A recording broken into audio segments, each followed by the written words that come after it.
நிறைய பேர் ஐயாட்ட கேட்பாங்க, ஐயா நான் தவம் செய்யணும்னு ஆசைப்பட்றேன், எனக்கு தவமே வரமாட்டுது, அதுக்கு நேரமும் கிடைக்க மாட்டுது, நிறைய இடைஞ்சல் வருது அப்படிலாம் நிறையா சொல்லுவாங்க. ஐயா, இல்லறவாசிகளுக்கு சுமை அதிகம், பொறுப்பை சுமந்துட்டு போகிறோம், அதனால் உடனே தவம் வந்துடாது. துறவிகளுக்கு எல்லாத்தையும் உதறிட்டு போகிறான், பொறுப்பு கிடையாது, அவங்க உட்காந்து தவமெல்லாம் பண்ணலாம். அப்போ உட்காந்து தவம் பண்ணுறவனுக்கு தான் ஞானம் வரும். இல்லறத்தில் இந்த பொறுப்புகள்லாம் சுமந்துட்டு போகிறவனுக்கு இதுக்கெல்லாம் செய்கிறதுக்கு நேரம் இல்லாதனால வராது அப்படிலாம் நினச்சி நீங்கள் மனம் தளர்ந்து விட வேண்டாம், ஏமாந்து விட வேண்டாம். அப்படிலாம் கிடையாது.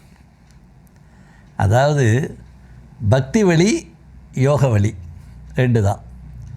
பக்தி வழின்றதில் இறைவனை நம்முள் ஒருவனாக ஏற்று சரணடைந்து எந்நேரம் அவரோட நெட்வொர்க் வச்சுருக்குது பக்தி வழி.